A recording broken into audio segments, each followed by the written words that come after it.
Welcome back, everyone. You're tuning into another episode of Podcast and Chill. I'm Gwen, and I'm here to share useful tips to make your day brighter. And I'm Leo, here to keep things fun and fresh, as always. Today, we're talking about something super important, but sometimes tricky to maintain. What's that, Gwen? We're talking about creativity. More specifically, how to stay creative. So, staying creative. It's something we all struggle with, right? Yes, whether you're writing, drawing, or just thinking of new ideas for work or life. You know what? Some days my brain feels like it's on vacation, and I'll just stare at a blank page or screen. I feel your pain, Leo, and I'm sure a lot of our listeners have been in your shoes too. But don't worry. Today, I've got some simple tips to help you stay creative. That's amazing, Gwen. Let's get started.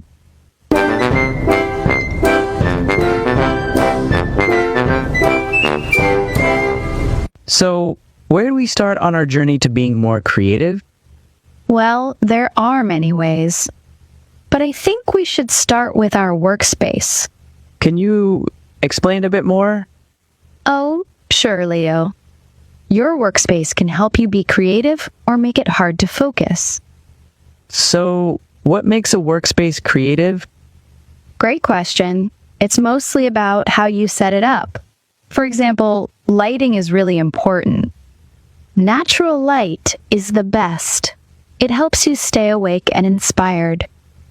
That's why I can't come up with ideas when my curtains are closed. Exactly. And colors are important too. Why is that?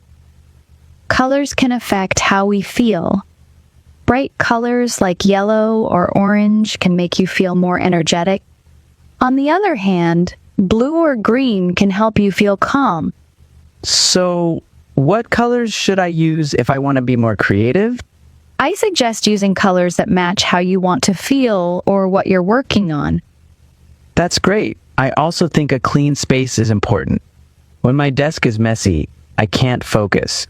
Exactly. A messy space can be distracting, so keep it clean. Love it. So, we have light, color, and organization. What else can I do to stay creative? The next tip is to make creativity a part of your daily routine. Gwen, how important is it to be creative every day? It's super important. Creativity doesn't just happen when you're in the mood. It's like a muscle. You need to use it often to make it stronger. How do you do that? Well, you make creativity part of your daily routine. Even if it's just for 10 or 15 minutes a day, try to do something creative. Can I play music, write, or draw something? Yes, Leo, but the key is to do it every day. Make it a habit. That sounds simple. I think 15 minutes a day isn't enough. I'll try 1 hour. Well, Leo, that's a beginner's mistake. Why is that? Because setting a big goal can make you feel tired after a few days. So, should I keep my goals small? Yes, if you want to write, don't try to write a whole book at once. That makes sense. I'll start with a short paragraph, or even just one sentence. That's the way, Leo. Once you start, it's easier to keep going. It's like if you want to exercise, you don't run a marathon right away, right? Exactly. Start with short runs first. Remember, it's all about making it a habit. The more you practice, the more creative ideas you'll get. But Gwen, sometimes I have no idea what to write or draw. What should I do when that happens? Well, that brings us to the next tip, finding inspiration. So, Leo, where do you find things that make you feel creative?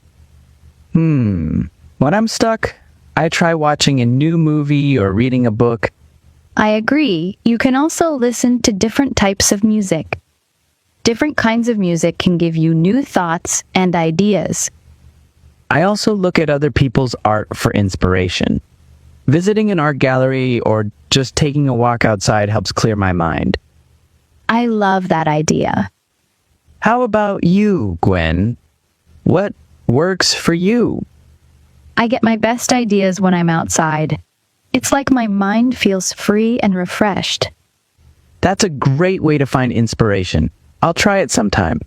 Talking to people helps too. Share your ideas with friends or family. I totally agree. It's fun to hear how others see things. That's why I always mention the importance of working with others. Yes, working with others can help you think in new ways and come up with great ideas. Where do you usually find creative groups? They're everywhere, Gwen. I often join online art groups on Facebook or Reddit to chat about art. We share our art and ask for feedback. Sometimes we ask for tips. People in the art groups are really nice. That sounds great. But I prefer meeting people offline. It depends on where you live, though. But these days, it's easier to connect online. Well, I'll check them out. Thanks, Leo. Creative, meaning having new and original ideas. Example, she's very creative and likes to paint. Matter, meaning to be important or have significance. Example, your opinion does matter to me. Mood, meaning the way you feel at a particular time. Example, he is in a good mood today. Stuck, meaning unable to move or change. Example, the car is stuck in traffic. Communities, meaning groups of people living in the same area or sharing common interests. Example, there are many communities in the city. How can making creativity a daily habit help improve your creative skills? Practicing creativity daily helps build your creative muscle. The more you practice, the better you get. Where can you find inspiration when you're stuck with creative ideas? You can watch a movie, read a book, listen to new music, visit an art gallery, take a walk, or talk to others.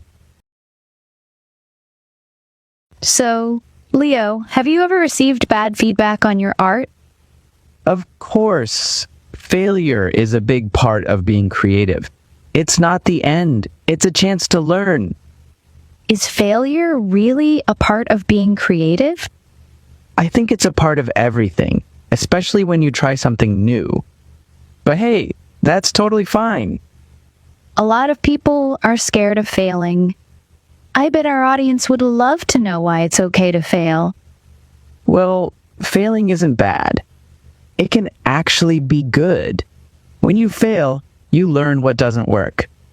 That helps you figure out what does work. So, is it like experimenting? Exactly. It's like an experiment.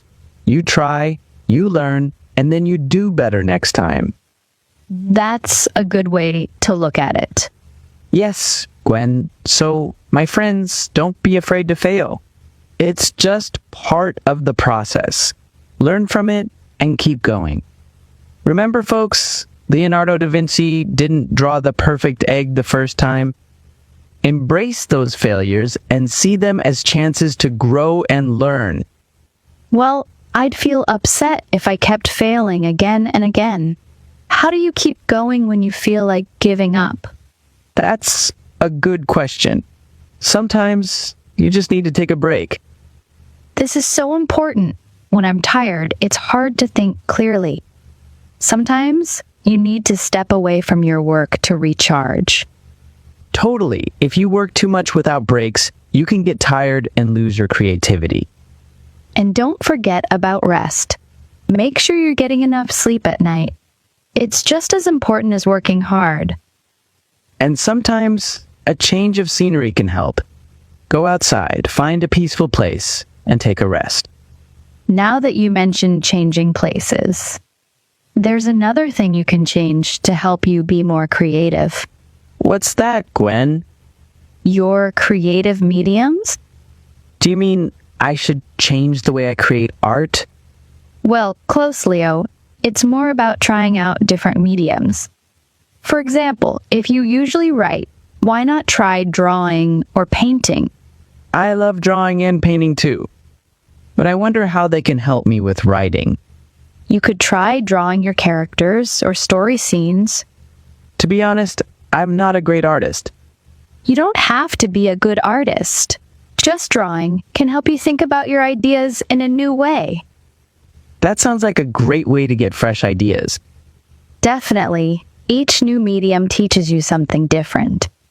You learn new skills and see things from new angles. And if you like crafting, like making jewelry or knitting, working with your hands can help you think of new ideas. You could also try programming. It might seem different, but making a website or app needs creativity too. You're right. Programming is a creative job. A good programmer designs how users interact with a website or app. It's a new way to use your creativity. Exactly. Doing something different can help you think of new ideas when you're stuck. It's like a new challenge for your brain. Plus, you might find new hobbies or interests. It keeps creativity fresh and fun. So, if you're feeling bored or stuck, try a painting class or learn some graphic design. You might surprise yourself. And remember, it's not about being perfect at these new things. It's about having fun and finding new ideas. Right. Let's explore and try new creative activities. It's a great way to keep our creativity alive. Fail, meaning to not succeed in doing something. Example, she failed to finish the test on time. Experiment, meaning a test done to learn something new or see if something works. Example, the scientist did an experiment with plants. Medium, meaning a way of doing or showing something. Example, painting is a popular medium for artists. Challenge, meaning a difficult task that needs effort to solve. Example, climbing the mountain was a big challenge. Explore, meaning to look at or learn about something new. Example, they want to explore new places on their vacation. Why are breaks and rest important if you want to stay creative? If you don't take enough breaks and rest, you can get tired and lose your creativity. How can trying different creative mediums help your creativity? Trying different mediums, like drawing or programming, can teach you new skills, show new ways of thinking, and give you fresh ideas. And that brings us to the end of today's podcast episode. Thank you all for joining us today. Remember, creativity is not just a talent, but a skill. It takes practice and patience. Don't forget to check the free PDF in the description for more useful vocabulary. Goodbye, and we look forward to seeing you in the next episodes.